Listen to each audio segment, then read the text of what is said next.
Hello दोस्तों, आज हम जिस भर्ती की बात करने वाले हैं वो 4 साल बाद आई है ये भर्ती।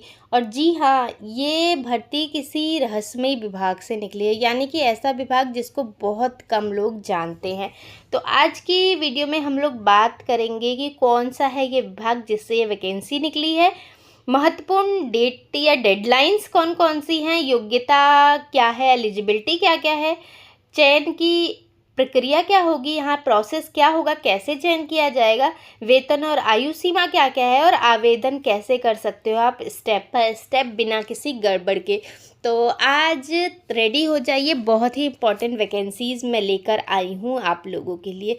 तो जो लोग चैनल पे नए हैं प्लीज़ चैनल को सब्सक्राइब कर दें, क्योंकि ऐसी ही वीडियो मैं आप लोगों के लिए लाती रहती हूँ। और बेल आइकन दबाना बिल्कुल ना भूलें, और दोस्तों परिवारों में शेयर करें ये वीडियो अपने टेलीग्राम, इंस्टाग्राम, व्हाट्सएप ग्रुप पे, ताकि जिनको ज़रूरत हो उनको ये वैकेंसी मिल सके। तो चलिए वीडियो शुरू करते हैं। सबसे पहले बात करते हैं ऐसा विभाग जिसे बहुत कम लोग जानते हैं, यानी कि दीनदयाल शोध संस्थान, दीनदयाल रिसर्च इंस्टीट्यूट, इससे निकली है वैकेंसी। ये भर्ती रेगुलर नहीं है, ये पूरे 4 साल के लंबे इंतज़ार के बाद इसका नोटिफिकेशन जारी हुआ है। मतलब कि बहुत जल्दी नहीं निकलती है ये वैकेंसी, है 4 साल बाद आई है। इसका बड़ा फ़ायदा क्या होगा कि इस डिपार्टमेंट और भर्ती के बारे में छात्रों को कम जानकारी है, जिसका सीधा मतलब है यहाँ जो आपकी कंपटीशन लेवल है वो बहुत ही डाउन जाने की उम्मीद है।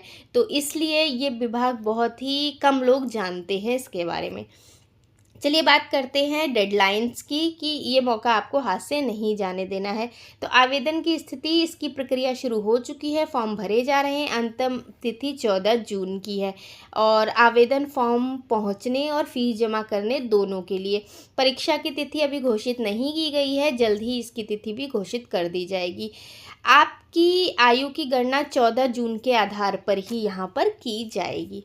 अब चलिए बात करते हैं कि क्या आप योग्य हैं इसके लिए। इसके लिए जो एजुकेशन क्वालिफ़िकेशन चाहिए वो चाहिए 12वीं पास, जिसमें स्टेनोग्राफर ग्रेड 3 है।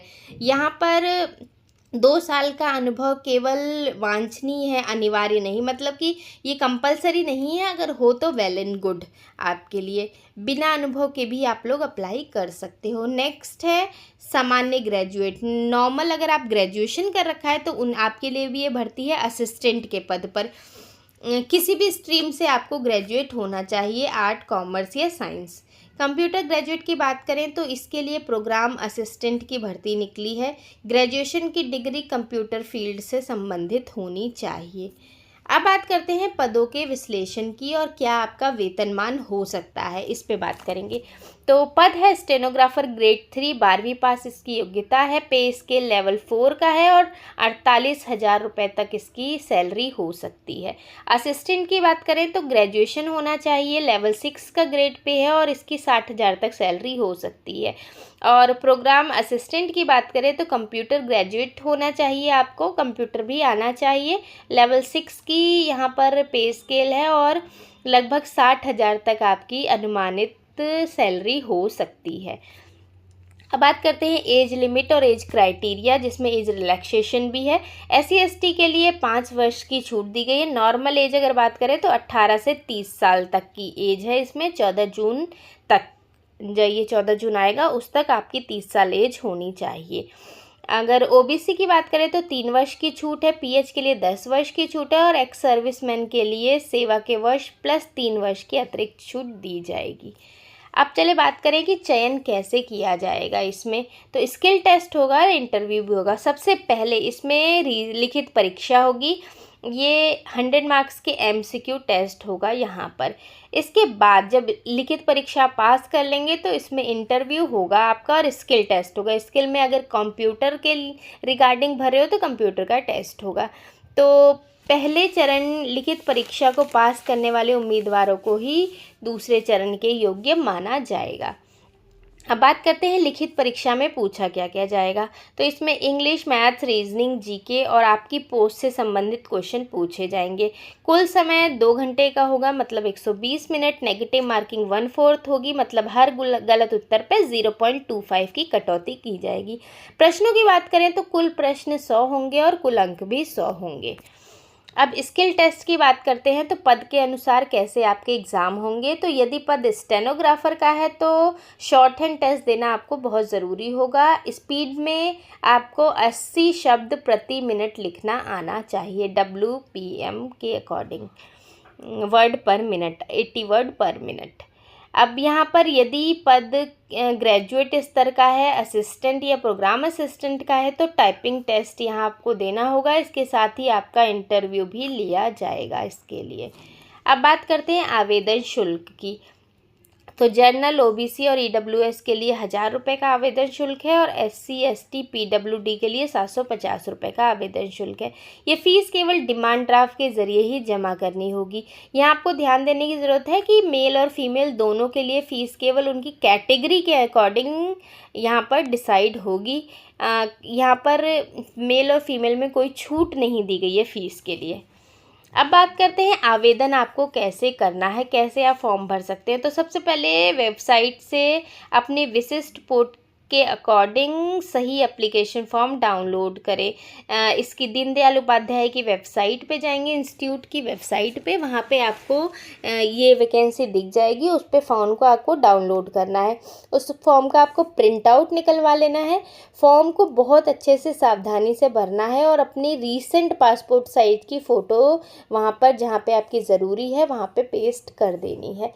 इसके बाद आपको एक लिफाफे में अपना भरा हुआ फॉर्म डालना है। इसके अंदर आपके खुद के दस्तावेज सेल्फ अटेस्ट फ़ोटोकॉपी संलग्न करनी है, जिसमें आपकी मार्कशीट हो सकती है, जन्मतिथि का प्रमाण पत्र, आधार कार्ड, और अगर आपका एक्सपीरियंस सर्टिफिकेट है तो वो भी आपको ज़रूर लगाना चाहिए। इससे आपको प्रेफरेंस मिलेगी। अब बात करते हैं स्टेप बाय स्टेप आवेदन की। थर्ड स्टेप में आपको क्या करना है, DD और पोस्ट कैसे बनाना है। तो बैंक जाकर ठीक इस नाम से डिमांड ड्राफ्ट बनाए, Deendayal institute Delhi, payable eight Jhandewala Delhi. यहाँ पे आपको इस नाम से आपको DD बनवानी है और इस DD को भी इसी लिफाफे में आपको डालना है। भेजने का पता बहुत अच्छे से इस एनवलप पे आपको लिखना है। Chief executive officer, Deendayal research institute, 7E, स्वामी राम तीरथ नगर, झंडेवाला एक्सटेंशन, न्यू दिल्ली। और ये जो एड्रेस दिया हुआ है आपको एक बार आप वेबसाइट पे भी जाके कंफर्म कर लेंगे। अब बात करेंगे जॉब लोकेशन और नौकरी कैसी होगी। तो आपकी पोस्टिंग कृषि विज्ञान केंद्र गोंडा उत्तर प्रदेश में होगी। किसी भी राज्य के उम्मीदवार इसके लिए आवेदन कर सकते हैं, बट पोस्टिंग जो है वो गोंडा में होगी। नौकरी एक कॉन्ट्रैक्चुअल आधारित है, ये एक लंबी चलने वाली स्कीम के तहत है। कोई स्कीम निकली है उसके तहत ये नौकरी दी जा रही है। नोटिफिकेशन के अनुसार जब तक वो स्कीम रहेगी तब तक आपकी नौकरी रहेगी। तो अगर हम मोटा मोटा बात करें तो 3 से 5 साल तक ये नौकरी आपके लिए पूरा सुरक्षित है। अब बात करें कि लास्ट में आपको क्या करना है। आपको फॉर्म 14 जून से पहले भेजना है। क्या आपने पोस्ट का सही फॉर्म डाउनलोड कर लिया है, आपने फ़ोटो चिपका दी है, अपने सही दस्तावेज अटैच कर दिए हैं, क्या बैंक से ठीक दिए गए नाम पर आपने जो DD है वो बनवा के उसमें डाल दिया है और लिफाफे पे नई दिल्ली का सही पता लिख दिया है नहीं। तो आप लोगों को मैं बेस्ट विशेस देती हूँ। इस शानदार मौके का लाभ उठाएं और अपनी तैयारी अभी से शुरू करें। ये आपकी है तो कॉन्ट्रैक्चुअल जॉब, लेकिन 3 से 5 साल जब तक आप जॉब करते हैं तब तक आप कोई ना कोई सरकारी नौकरी परमानेंट ज़रूर पालेंगे। तो उस टाइम के लिए बहुत ही अच्छी गवर्नमेंट जॉब है और स्कीम जल्दी बंद नहीं होती हैं, ये चलती हैं काफ़ी टाइम तक। तो होप आज की वीडियो आपके लिए बहुत ही सूटेबल होगी, इंटरेस्टिंग होगी और आपके काम की होगी। अगर है तो प्लीज़ लाइक शेयर सब्सक्राइब ज़रूर करें और कमेंट में बताएं कि किस टाइप की जॉब सरकारी आप लोग चाहते हैं मेरे से पाना। मैं किस टाइप की जॉब आपके लिए लेकर आऊँ, गवर्नमेंट सेक्टर, प्राइवेट सेक्टर, या किस टाइप की। वैसे मैं सारी ओवरऑल यहाँ पर लेकर आती हूँ आप लोगों के लिए। तो आज के लिए बस इतना ही। Thank you, thanks for watching.